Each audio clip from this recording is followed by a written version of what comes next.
Hello, everyone. If you like what I'm doing here, please consider subscribing, liking, and commenting. It would really help the channel out quite a bit. Thank you very much.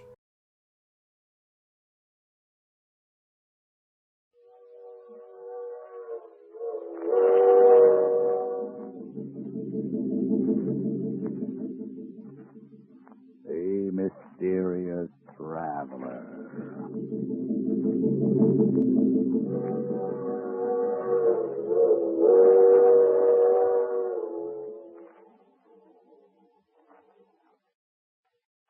This is the Mysterious Traveler, inviting you to join me on another journey into the realm of the strange and terrifying. I hope you will enjoy this little trip, that it will thrill you a little and chill you a little. So settle back, get a good grip on your nerves. But where are we going? We're going to delve into the life of a frightened man in a tale titled The Queen of the Cat.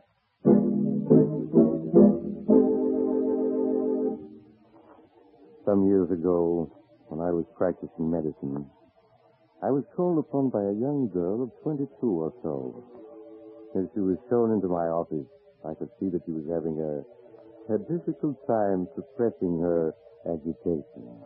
Her lips trembled as she spoke. Dr. Smith, my name is Jane Elliott. I have an appointment with you. Yes, Miss Elliott.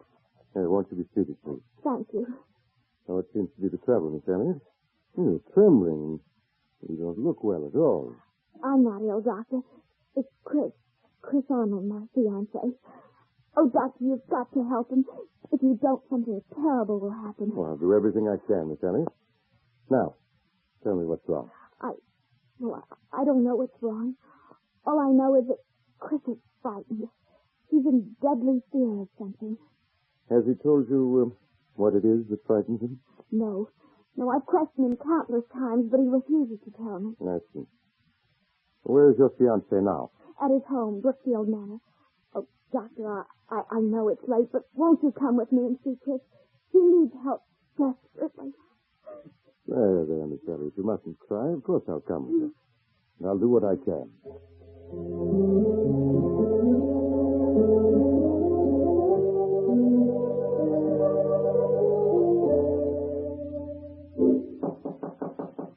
Who is it? Chris, it's Jane. Just a minute. Jane, I've asked you before not to... Who's he? Darling, this is Dr. Smith. Doctor, this is my fiancé, Chris Arnold. How do you do, Mr. Arnold? Why the devil did you bring him? I don't need a doctor. Please, darling, I just couldn't stand Forgive to me, see Mr. you. Arnold, but it's obvious to the most untrained eyes you do need a doctor. Please, just tell the doctor what you're afraid of. I'm not afraid of anything. Oh, darling, please tell him, please. You can't go on this way. Yes, you're right. I can't go on this way. If I don't tell someone, I'll go mad. Believe me, Mr. Arnold, you'll feel much better once you talk your fears out. Now, suppose you start from the beginning and tell me everything. All right, Doctor. Come on in. I suppose it all began 2 years ago at a party Jane and I were invited to.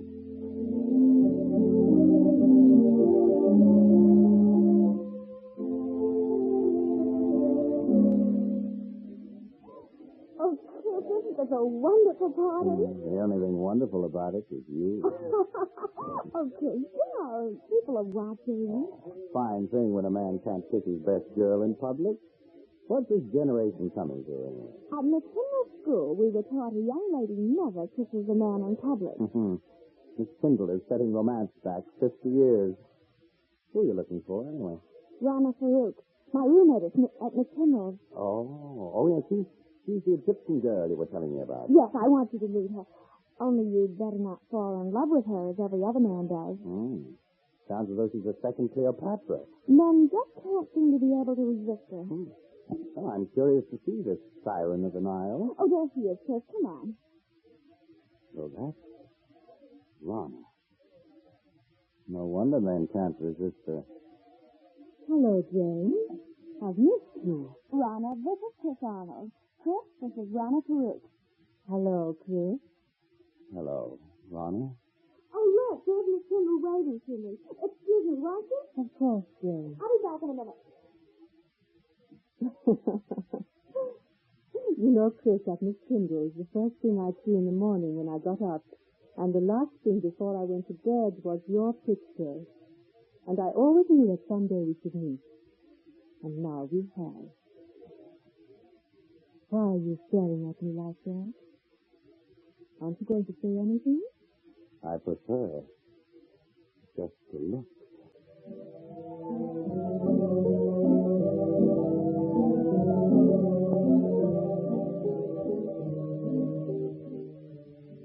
Even now, Doctor, 2 years after our first meeting, I find it difficult to describe how beautiful Rana was. She had lustrous black hair that came down to her shoulders, and sparkling green eyes that bewitched you. No words can do her beauty justice. I was captivated the moment I saw her. I see. What happened after that first meeting? Rana seemed also attracted to me.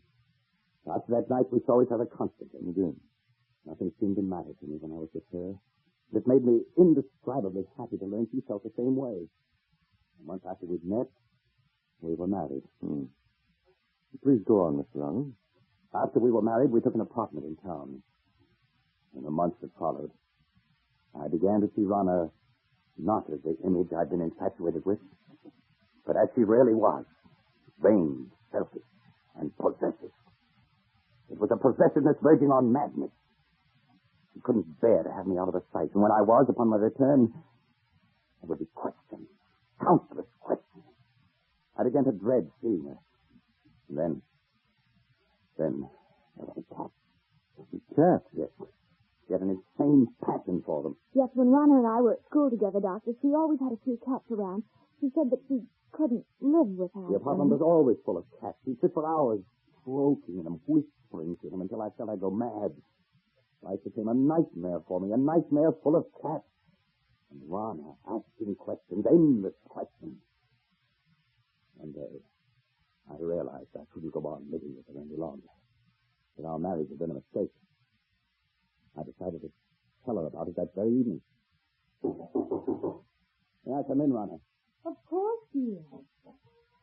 Rana, there's something important I want to talk to you about. Oh, please, Chris, there's so little time just now. We can talk later after the talk. But, Rana, this is important.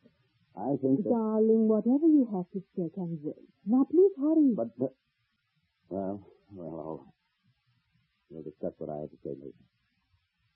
Chris, when I called you at the office this afternoon, why didn't you tell me that you had had lunch with Mary Walker? What? How did you know I had lunch with her? Oh, a friend told me. A friend? Who was it?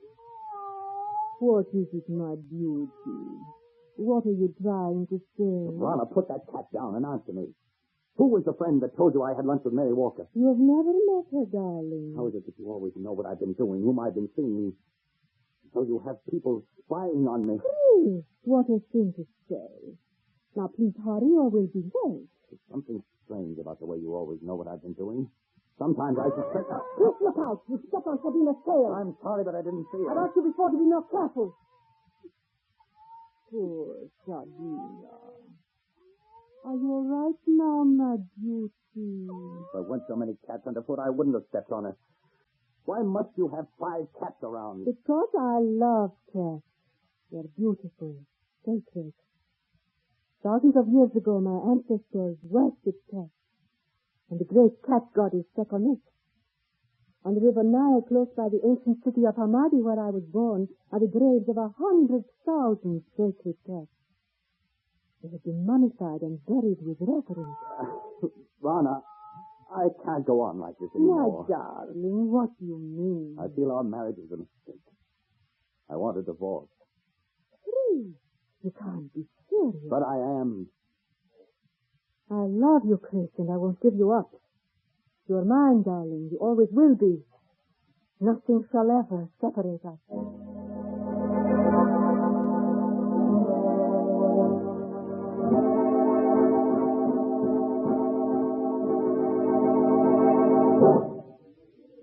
Would you care for a cocktail, sir? No, thank you. Well, even if you won't have one, Mr. Arnold, I will. Jane, it's good to see you again. Just let me look at you. Chris, you're not looking well at all. Are you all right? I am now. Jane, can't we go someplace and talk? What about the terrace? All right, Chris. Here, this door opens onto it. Yeah, much better. It's been quite some time since we've seen each other, hasn't it? Yes, the last time we saw each other was the night that... The night that I met Rana. Yes. How is Rana, Chris? Oh, she's fine. Jane, I made such a mess out of everything. I was a fool to have married her. Please, Chris, you mustn't talk like that. But I was a fool, Jane. Mistaking infatuation for love. Can you ever forgive me for the way I behaved toward you? There's nothing to forgive, Chris. Well, Jane, this is a surprise. Rana. Hello, Rana. Really, Jane, the way you've avoided calling on us, I half suspect you are still in love with Chris. Rana, you had no right to talk to her like that. Please, Chris, I'm afraid I'll have to be leaving. It's getting quite late. Good night. Good night, Jane. I hope I didn't interrupt anything by coming out here so unexpectedly, Chris. Yes, Rana, you did. I was about to tell Jane that I love her, and that I always will. I suppose that's why you asked me for a divorce. You've been secretly seeing her. Secretly seen her? Is it possible for me to see anyone or do anything secretly without your knowing about it? No, you're quite right. It is not possible. I know everything you do. So I would forget Jane if I were you. Rana, how can you possibly want me? Knowing how I feel about Jane. You've got to give me a divorce. I'll never give you a divorce. Never. You hear? You're mine. You always will be. Yes? Well, what's to prevent me from leaving you? Wherever you go, Chris, I'll follow. If I can't have you, no one else ever will. Remember, Chris, you're mine. You always will be.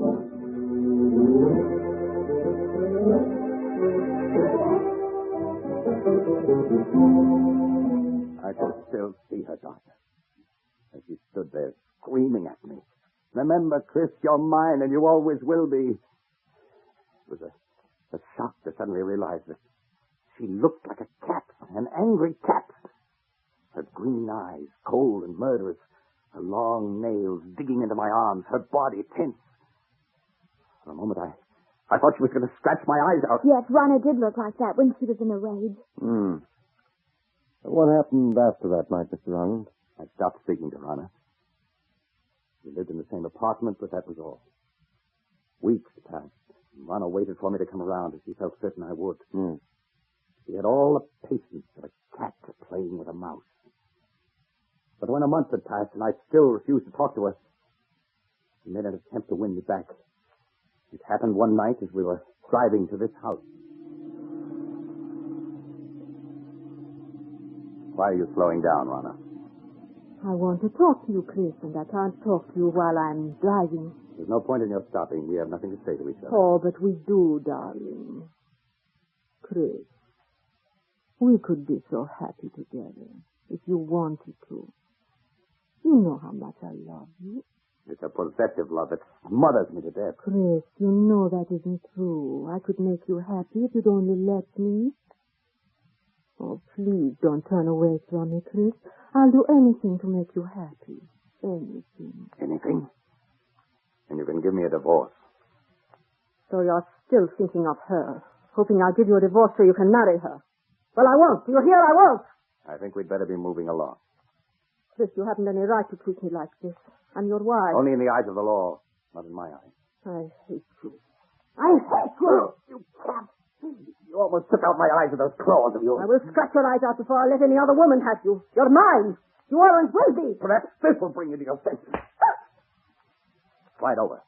I'll drive. Very well, Chris.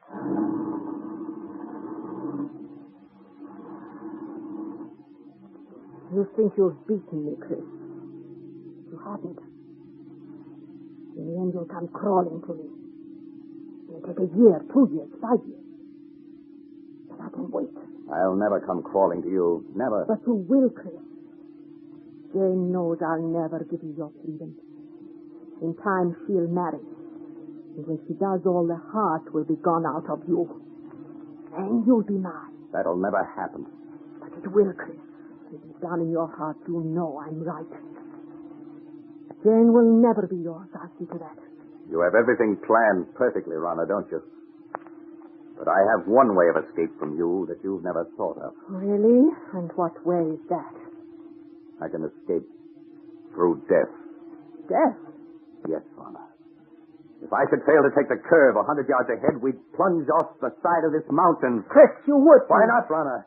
You've shown me there's nothing to live for. This at least is a clean way out. No! Chris, don't!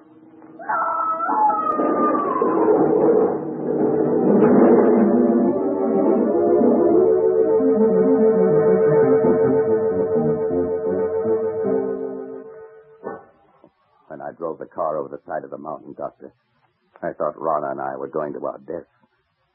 But fate decreed otherwise. When I recovered consciousness 48 hours later in a hospital, I learned it was only Rana who died. Yes, I recall reading about it in the papers. It was a miracle that you survived. Yes.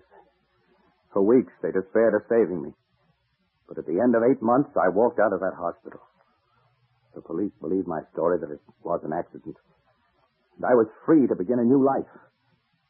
It was just a week after I was discharged from the hospital that I ran into Jane. Chris! Oh, Chris, it's you. Jamie, you always seem to pop up just when I need you most. Chris, you look so much older. Are you all right? Well, my heart isn't any too good, but otherwise I'm fine. And seeing you again is just what I need to put me on my feet. The past months must have been so difficult for you. I don't want to look back to the past, Jane, but only to the future.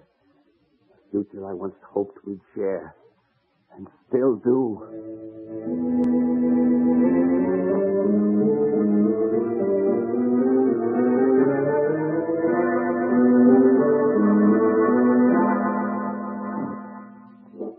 Months ago, Doctor, Jane and I became engaged. It was just about that time that I first began to notice that everywhere I went, there always seemed to be a cat following me.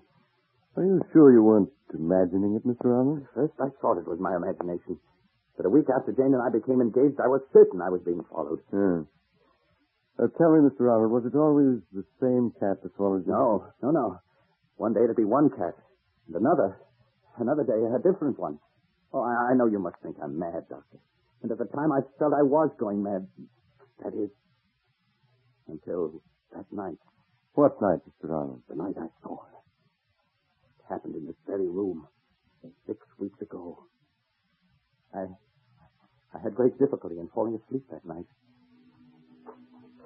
Suddenly, silence was broken by the faint crying of a cat. The crying grew louder and louder. I lay in the darkness listening, realizing that the cat's crying was real, living, in my room.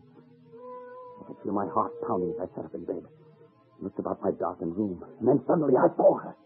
2 burning green eyes in the darkness. There was no mistaking those eyes. They were Rana's. I stared into those eyes for what seemed like hours. Then, as though listening to a stranger's voice, I heard myself speak. Rana. It is you, Rana, isn't it? Yes. I'd recognize those green eyes anywhere. So you've come back, and in the form I've always thought of you, as a cat. I know why you've come back. It's because of Jane. You always said that if you couldn't have me, no one else could. I was yours, and always would be. Well, you're wrong, you hear? Jane and I are going to be married.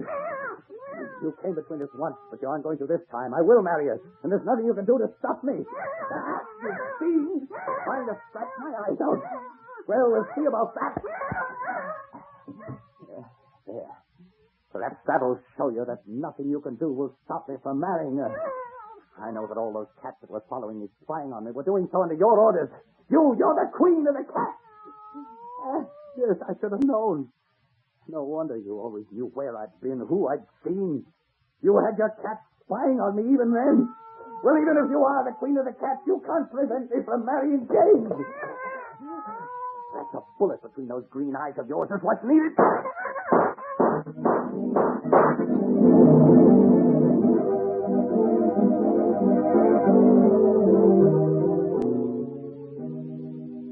I emptied the gun at her, Doctor, and then turned on the lights. There was no sign of her. She'd vanished. All that I found were those 6 bullet holes in the wall. Tell me, Mr. Arnold, isn't it possible that you only dreamed all that?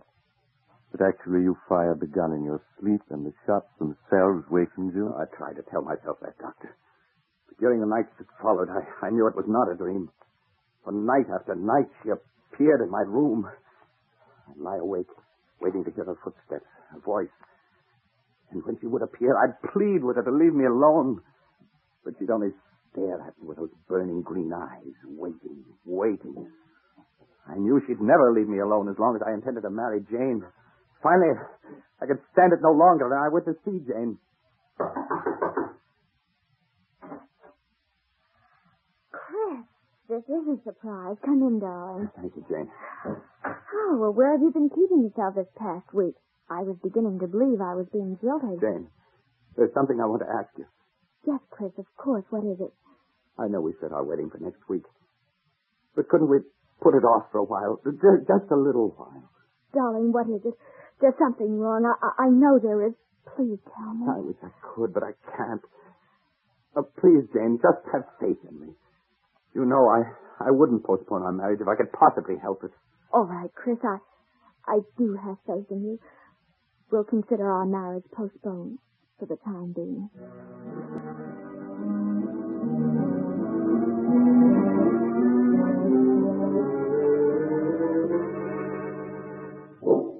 The night I put off my marriage to Jane, Doctor, was the first night that Rana didn't appear. And the first night in a week that I'd been able to sleep. You think, Mr. Arnold, that she didn't appear again because you had postponed your marriage to Jane? I know it. Weeks went by, weeks in which I was able to sleep soundly without being awakened by her. I came to think that perhaps it had all been part of a horrible nightmare, and that I was over it at last. A week ago, I asked Jane to set the date for our wedding. She did so. And that same day, we took out a marriage license. But that night, she appeared again. Her eyes shining in the dark, cold and murderous. She knew about the license. That's why she returned. And you've seen her again? Yes, every night. She just keeps staring at me with those green eyes, waiting. She's determined not to give me any rest. I tell myself that I mustn't be afraid, but I keep hearing her voice over and over. If I can't have you, no one else will. You're mine, and you always will be. Oh, Chris, darling, I wish I'd known all this before. You feel, Mr. Arnold, that somehow she'll prevent you from marrying Jane, huh? I know I sound mad, but I do. I have a feeling something horrible will happen if I attempt to marry her. You still have the marriage license? Yes. Why do you ask? Mr. Arnold, you've reached a crisis in your life. You're faced with fears that are threatening to overwhelm your sanity. The only way for you to challenge your fears is to go through with your marriage to Jane now, tonight. Tonight? Yes. It's quite late, but I'm sure a friend of mine who's a judge will marry you. Get married tonight? If you hesitate, you're lost. Your only chance is to face your fears. All right, Doctor. All right. Jane, will you marry me tonight? Oh, yes, Chris. Yes.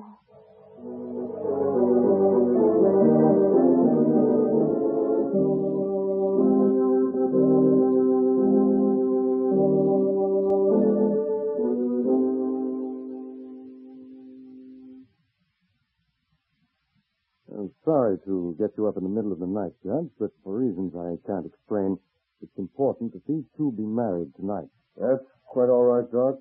Always glad to oblige a friend. Have you got the license and the ring, young man? Yes, sir. Here's the license. The ring. Now, young man, if you'll take a right hand. That's it. Now, shall I give you the long ceremony or the short one? The short one, please. Just as you're saying, ready? This is the shortest one I've got. You, Jane Elliott, take this man to be your lawful wedded husband, to love, honor, and obey as long as ye both shall live. I do. You, Christopher Arnold, take this woman to be your lawful wedded wife, to love, honor, and cherish as long as you both shall live. It's she. It's Rana. Chris, please, it's only a black cat. You mustn't pay any attention Of course to it. not. Now, It's Rana, I tell you. Look at her eyes. I told you she was trying to prevent my marrying Jane. Well, I'll get rid of her once and for all. Chris, what are you doing with that gun? Put it down. Got away. Well, wherever she's gone, I'll find her and kill her. Chris, come back.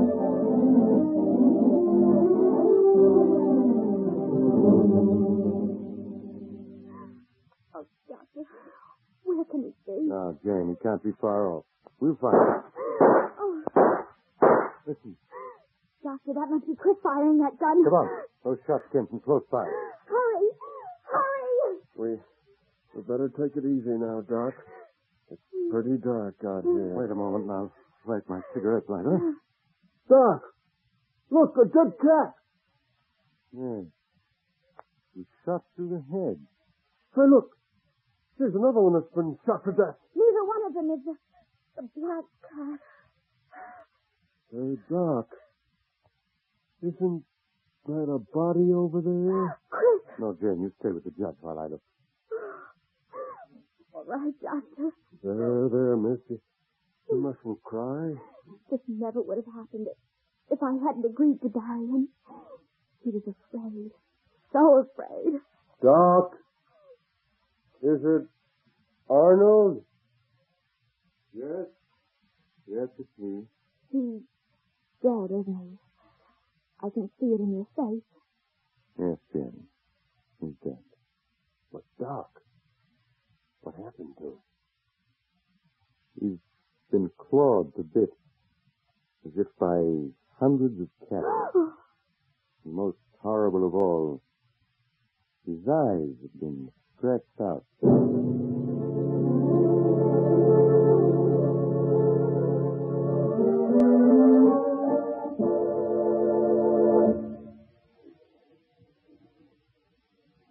This is the Mysterious Traveler again. Have you enjoyed our little trip into the life, or should I say, death of frightened man? Strangely enough, 2 days later, at Chris Arnold's funeral, just as the coffin was being lowered into the grave, the mourners suddenly noticed a black cat with green eyes sitting on the edge of the grave, quietly licking its paws. By the way, I trust you haven't a cat in your home, particularly a black one. I once knew a woman, she's dead now, who had a... Oh, you're getting off at the next stop, huh? I'm sorry. Perhaps you'll join me again soon. I take the same train every week at the same time.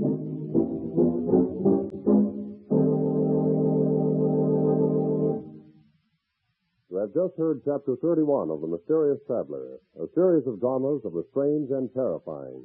In today's story, Queen of the Cats, Scott Cotsworth played Chris, Sarah Burton played Rana, and Sandra Gould played Jane.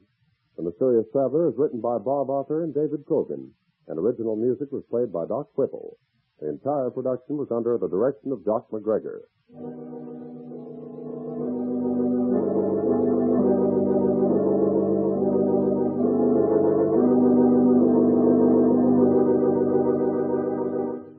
Listen next week to a tale titled Broadway, Here I Come. Another Tale of the Mysterious Traveler.